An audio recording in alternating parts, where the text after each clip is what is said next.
Modern Man, du coup, effectivement. Alors, tu disais que c'était ton sujet d'étude, finalement. De fin d'études, c'est ton travail de fin d'études. C'est mon film de fin d'études, ouais. On avait 1 an, enfin plutôt 9 mois pour le fabriquer du début à la fin. Donc, des premières idées de scénario jusqu'au générique.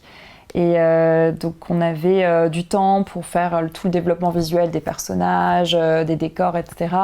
Et ensuite on a fabriqué chacun de notre côté nos films. Moi je voulais être seule pour celui-là parce qu'on a été longtemps à plusieurs, 5-6 réalisateurs pour chaque film. Et donc là j'avais vraiment envie de montrer ce que j'avais dans le ventre. Donc j'ai été toute seule dessus pendant 9 mois. Et ça a été vraiment un moment génial parce que j'ai vraiment pu faire exactement ce que je voulais. Et j'ai été aussi, par contre, très très bien suivie par les intervenants, nos profs de l'époque, qui étaient des professionnels dans le milieu. Donc on était très bien accompagnés. Et, magnifique. Et alors du coup, ça raconte quoi? Alors c'est l'histoire d'une mamie. Qui, alors faut savoir que ça date un petit peu. Je regarde l'affiche en même temps. C'était à l'aube. C'était juste après MeToo, hein, parce que il est sorti en 2019. Ça remonte. Ok, un petit peu avant le Covid. Voilà, exactement. À l'époque où on était heureux, qu'il n'y avait pas de problème, il n'y avait pas de guerre encore. Ah, c'est clair. Aux portes de l'Europe. Je crois que plus on avance, je suis sûr qu'en 2019, on va dire oui, tu sais, ça date d'il y a 10 ans, l'époque où on était heureux. Donc c'est vrai que plus on avance, plus visiblement on va dans un monde. Ouais. Oui, c'est vrai que c'est pas très. Ouais, c'est vrai. Okay. Mais je vois très bien ce que tu veux dire. Tu vois ce que je veux dire. Tu te souviens de cette époque, d'insouciance. Ouais, c'est clair. Et surtout. Attends, je mets mon masque à FFP2. À l'époque, ça n'existait pas, ce terme. Exactement. Le confinement, hein, le quoi? C'est ça, le confinement, c'est quoi? À la guerre, à l'époque. Et donc, on avait d'autres combats. Donc, le combat du MeToo, du féminisme. Donc, celui-là, je l'ai bien entendu, celui-là. Enfin, je l'ai bien compris. Enfin, je voulais en faire partie parce que je me retrouvais un peu dedans. Mais en fait, ça s'est fait vraiment naturellement. J'ai pas calculé, c'est pas du tout été un choix stratégique. J'ai juste écrit le film que je voulais faire à ce moment-là, à l'instant T. Et j'avais envie d'une mamie qui se lâche, qui pète un câble, qui se rende compte qu'elle en a marre du patriarcat, d'être enfermée dans sa petite maison à faire tout ce qu'il faut faire, avec un mari qui se laisse complètement aller, qui est à la retraite, qui s'est un peu perdu lui aussi parce que il sait plus trop quoi faire de sa vie. Alors il est devant la télé poubelle, justement la télé, le thème. Il est dans Koh-Lanta? Alors non. Alors par contre, non, c'est beaucoup moins bien que Koh-Lanta. C'est vraiment, c'est du rap très sexiste. Ah oui, d'accord. Il y a aussi cette dimension-là. Il y a que des nanas qui sont objectifiées, ouais, etc. Donc en fait, on voit une montée en tension pendant quelques minutes avec le rappeur et puis toute la maison qui tombe en ruine. On est un peu arrêté dans le temps avec les gouttes d'eau qui tombent du toit, etc. Magnifique. Donc là, du coup, c'est un court-métrage, c'est ça? C'est un court-métrage de 3 minutes. Magnifique. Qui m'a pris 9 mois. Wow, c'est ça qui est beau. C'est ça qui est beau. Et j'ai vu quelques extraits, moi j'ai souvenir, je crois même que tu me l'avais envoyé, je l'avais vu, si tu veux, alors même en entier. Et on peut le retrouver quelque part ou pas? Sur YouTube, on tape Modern Man. Ah bah go, Modern Man sur YouTube, Victoria Grenier. Il y a même une petite émission France 3 dessus. Ouais. Trop bien. Ah bah alors si on tape ça sur YouTube, on va voir les coulisses un peu. On rencontre ma grand-mère qui m'a un petit peu waouh, trop cool. Inspirée, voilà. Ah magnifique. Ah ça j'avais pas vu. J'allais checker parce que j'avais vu Modern Man évidemment. Mais ça du coup ça donne envie d'avoir aussi la réaction de la grand-mère aussi, d'avoir cet écho là. Et du coup on parlait des Eureka aussi. Est-ce qu'on peut le retrouver aujourd'hui oui, on peut le commander en librairie. Il est accessible quoi. Trop bien. Et sur internet, ça se trouve facilement. Magnifique. Bon bah voilà, on peut retrouver sur internet.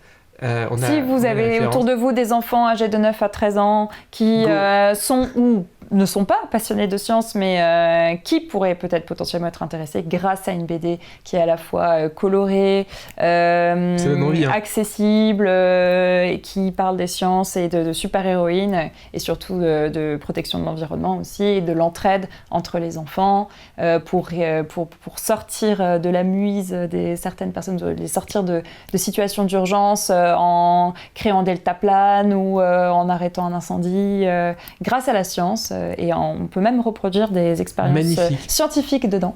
Et là, tu étais trop bien. Tu m'as pitché magnifique. Moi, là j'achète 5 bouquins d'un coup.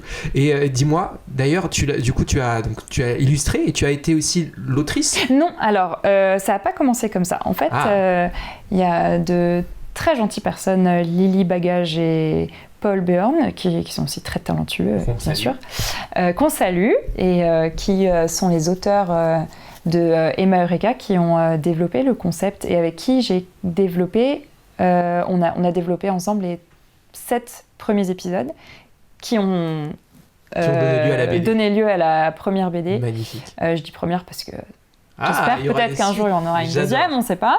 On veut. Mais en tout cas, j'ai continué les épisodes ensuite à partir du 8e.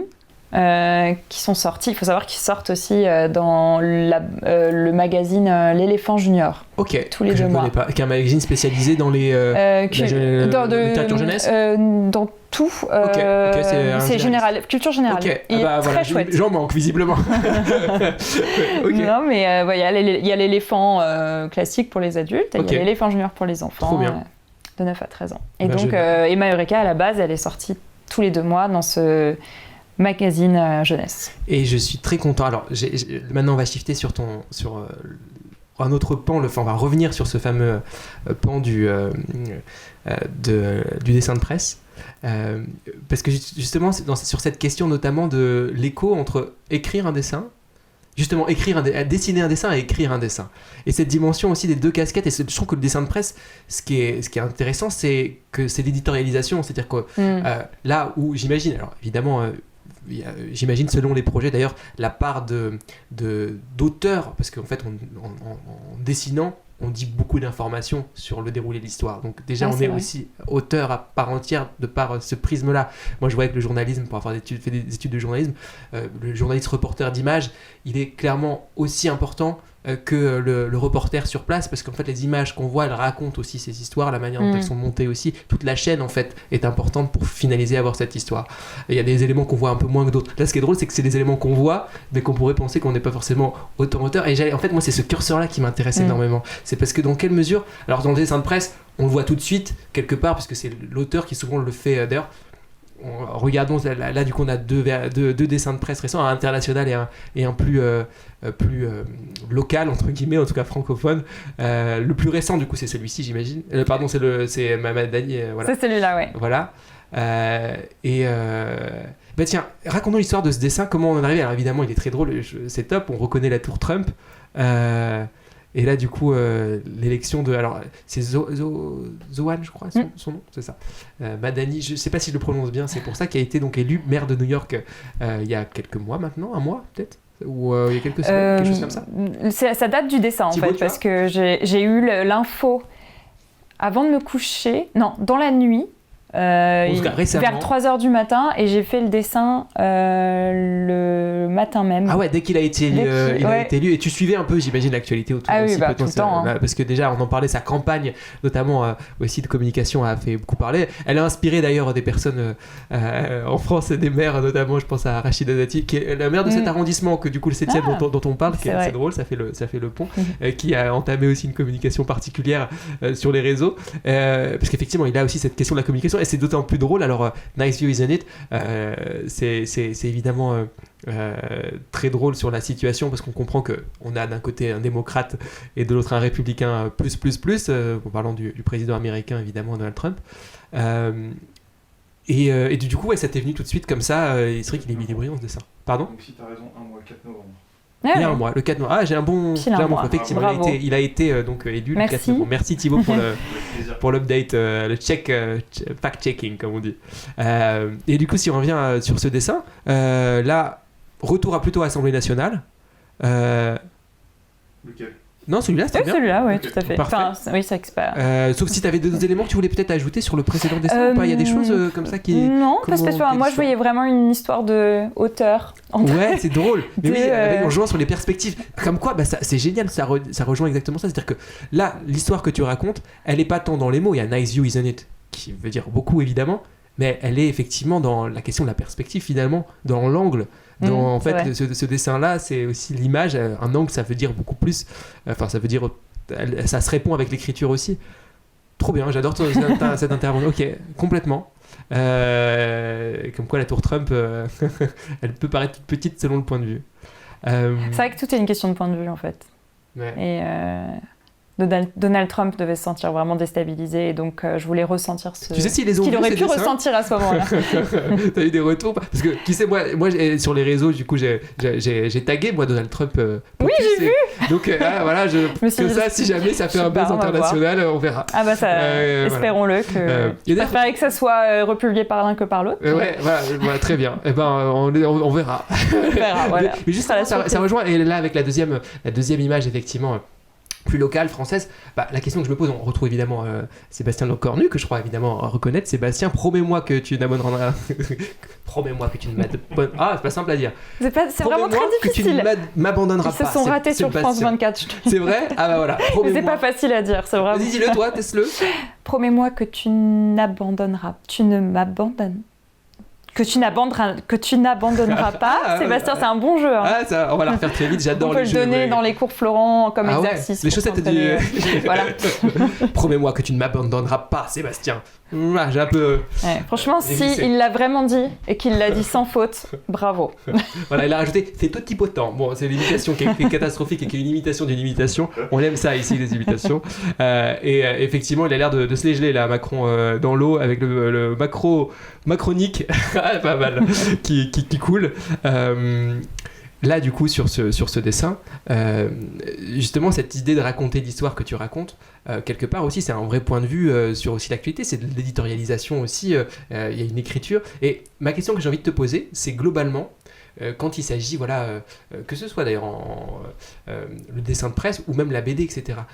Est-ce que toi, tu fais cette distinction ? Est-ce que tu t'amuses autant c'est quoi ton trigger en fait est-ce que c'est l'actualité et un point de vue que tu as envie de donner ? Est-ce que c'est l'idée, tiens, moi je suis illustratrice, comment j'illustrerai les choses ? Qu'est-ce qui est le trigger, ce premier trigger ? Est-ce que c'est un peu des deux ? Ça dépend des moments peut-être, j'imagine. Non, moi j'aime trop passer de l'un à l'autre en fait. Parce que les deux m'apportent énormément, que ce soit dans la jeunesse ou le but finalement d'une bande dessinée et du dessin. Moi en fait j'essaie de l'utiliser pour donner de l'information, pour...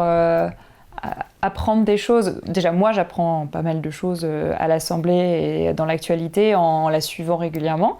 Et pareil, même si j'ai fait un tout petit parcours scientifique, je suis contente de retrouver des concepts que j'avais oubliés, que j'avais appris et que j'avais acquis et que je suis contente de pouvoir retransmettre via ce que je préfère faire au monde, c'est-à-dire dessiner. Donc j'ai vraiment beaucoup de chance de pouvoir être sur ces deux pôles. Donc je m'éclate dans les deux et puis tant que ça a un but, tant que ça sert à quelque chose, ça me va en fait et ça me plaît. Magnifique. Et ce dessin-là, pour qu'il arrive du coup sur le Canard enchaîné, toi tu l'as fait à quel moment et quand tu le diffuses sur tes réseaux et c'est eux qui tombent ou il y a eu un partenariat, enfin il y a eu un... comment ça s'est fait c'est à chaque fois des histoires différentes. De toute façon, quand tu commences dans le dessin de presse, personne prend tes dessins. Ouais, donc, tu tentes, tu retentes, et tu retentes, et tu envoies tes dessins partout. Au bout d'un moment. Après, tu identifies les journaux ou les magazines qui prennent pas, donc tu arrêtes de les envoyer. Donc, et au bout d'un jour, il y en a un qui t'a dit « Ah oui, mais non !» Et donc, du coup, tu dis « Bon, peut-être que la prochaine fois. » Et donc, la prochaine fois, non. Et la prochaine fois, et encore la prochaine fois. Et au bout d'un moment, voilà. En tout cas, félicitations. C'est du forcing en fait. C'est magnifique, c'est évidemment un peu de référence aussi sur le dessin de presse. Donc c'est très compliqué, c'est très bouché, il n'y a pas beaucoup. Puis la presse en impression n'est pas dans son meilleur jour. Ouais. Donc il faut réussir et alors, si je reviens justement sur le quotidien, c'est-à-dire que ces dessins de presse, tu les fais en parallèle. Par exemple, tu vas à l'Assemblée nationale. Quand tu vas à l'Assemblée nationale, du coup, il y a un statut particulier pour y aller en tant que dessinatrice de presse ou pas forcément ou c'est quoi comment à partir du moment où on est artiste, on a envie d'aller, on peut assister mais déjà, tout le monde peut aller voir les séances. Hein, c'est ouvert au public et je pense que c'est encore plus facile aujourd'hui qu'il y a quelques années. Depuis notamment l'élection de la présidente de l'Assemblée nationale actuelle, Yaël Braun-Pivet.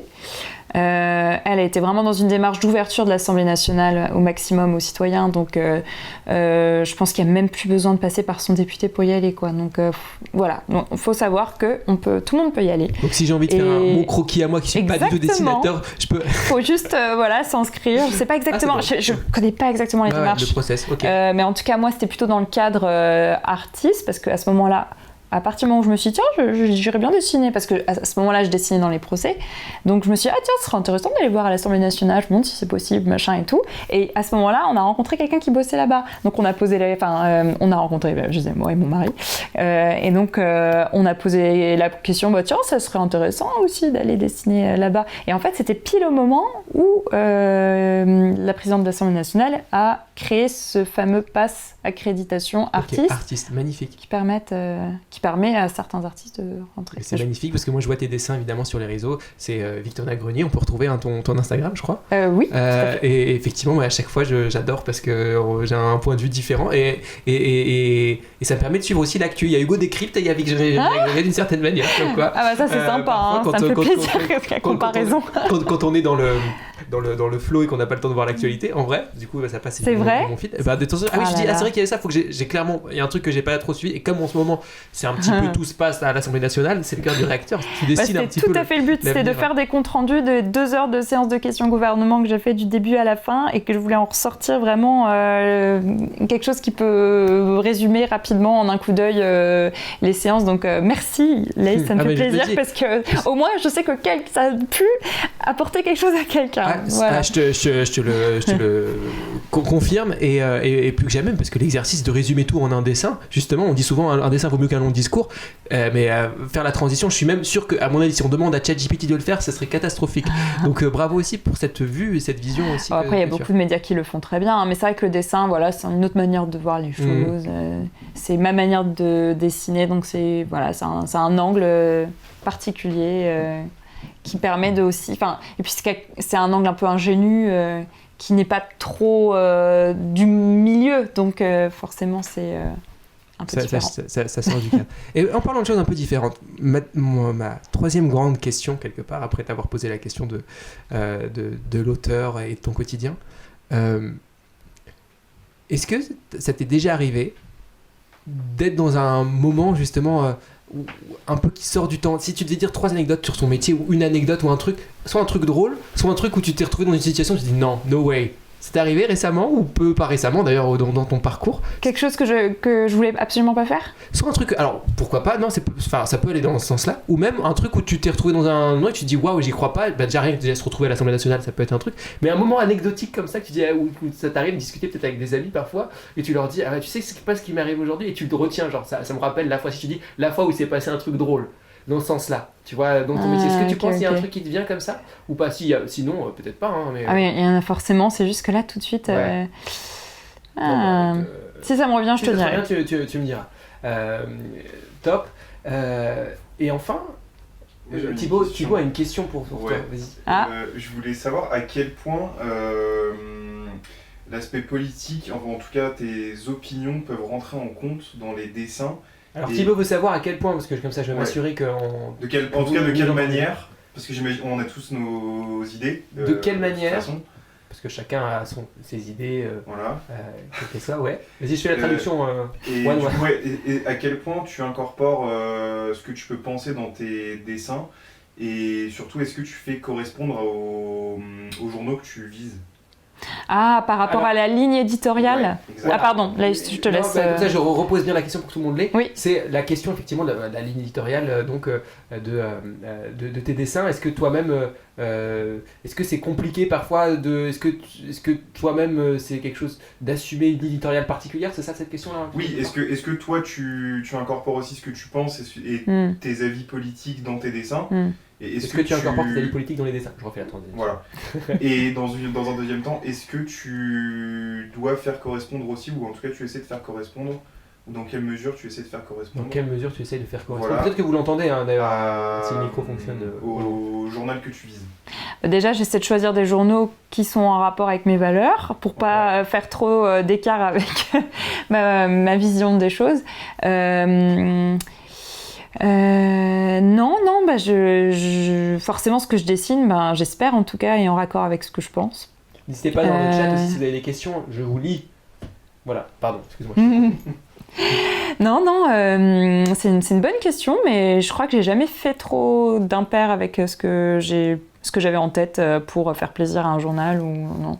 Non, parce que si un journal, de toute façon, moi je dessine des choses qui me viennent. Si le journal ça lui plaît, c'est en rapport avec ses valeurs, il va le publier. Et si c'est pas le cas, il le publie pas en fait, tout simplement. Dans ce sens-là, c'est aussi ça qui est agréable de garder cette liberté. Voilà, oui, c'est important. De travailler pour un journal quelque part. Comme toi, tu es indépendante, c'est ça ? C'est ça, ouais. En fait, quelque part, c'est aussi cette force-là. C'est-à-dire, voilà, moi, c'est ce que je lis, c'est ce qui me vient sur le moment. Et tu peux choisir si tu vas traiter un sujet un peu plus touchy qu'un autre, quoi. Moi, c'est vrai que il y a des sujets que j'ai pas forcément voulu aborder parce que je savais pas exactement comment l'aborder. Et voilà, après, c'est vrai que tu peux choisir... Et tu trouves qu'il y a eu une évolution dans ça ? Par exemple, est-ce que tu trouves que depuis... 10 ans que tu fais du dessin. Oui. Quand tu as commencé, tu étais plus ou moins. Tu osais davantage affirmer peut-être des idées ou pas au travers des dessins. Et là, c'est davantage le cas aujourd'hui et ça va dans ce sens-là. Ou pas forcément, ça a toujours été un peu la même chose. Ou inversement, peut-être que tu as commencé de manière avec beaucoup d'idées. Tu te dis, ah ouais, mais peut-être que Enfin, ton rapport du coup a aussi sur la place publique qui se joue aussi quelque part, de se dire ah ouais tout de suite ça étiquette, on vit dans une société où les gens aiment bien mettre aussi dans les cases. Est-ce que c'est aussi une crainte parfois ? Non, pas trop, parce que moi je pense que je vais pas faire quelque chose quand j'ai pas envie de dessiner quelque chose, je le dessine pas. Donc c'est pas un problème que j'ai. Peut-être que ça va m'arriver, peut-être demain ou j'en sais rien, mais non. Si je suis pas à l'aise pour faire tel ou tel dessin, je vais pas le faire. Est-ce qu'il y a des dessins que tu fais au quotidien et certains que tu les fais pour toi et que tu les diffuses même pas sur les réseaux, j'imagine Ah oui, ça m'est arrivé plein de fois. Souvent. Ah, oui, et des dessins de presse aussi avec voilà justement avec une. Il y en a, mais il y en a j'ai revu. Je me disais mais c'est nul et tout. J'avais rien compris. Et je suis contente de ne pas les avoir parce que j'avais hésité je crois à l'époque et du coup je suis contente de ne pas les avoir postés parce que je suis plus du tout en phase avec ça. C'est intéressant parce que ça montre aussi l'évolution. Mais il faut évoluer, c'est sûr, parce que le monde évolue, la société évolue. Donc, voilà, après j'ai surtout fait des dessins qui me... Les dessins que j'ai faits, surtout au début, parce que c'était le début, je les ai faits parce que ça me tenait à cœur et parce que fallait que ça sorte en fait. Ouais. C'était les attentats en Alsace. Je pense que je vous avais envoyé le dessin. Tout à fait. C'était mon premier dessin de presse. Il était sorti dans les dernières nouvelles d'Alsace. On voit la cathédrale. Ouais. Alors, je sais pas si on l'a quelque part. C'est pas grave, au pire. Mais je peux le décrire. Voilà, c'est celui-là. Super. Donc ça, c'était mon premier dessin de presse publié dans un journal régional, donc les dernières nouvelles d'Alsace, qui est assez connu dans ma région. Moi, je viens d'Alsace. Voilà. Donc on a tous les DNA à la maison. Que ce soit les oncles, les tantes, les grands-parents, les copains. C'était à quelle période et donc, exactement c'était 2018, c'était la nuit des attentats à Strasbourg.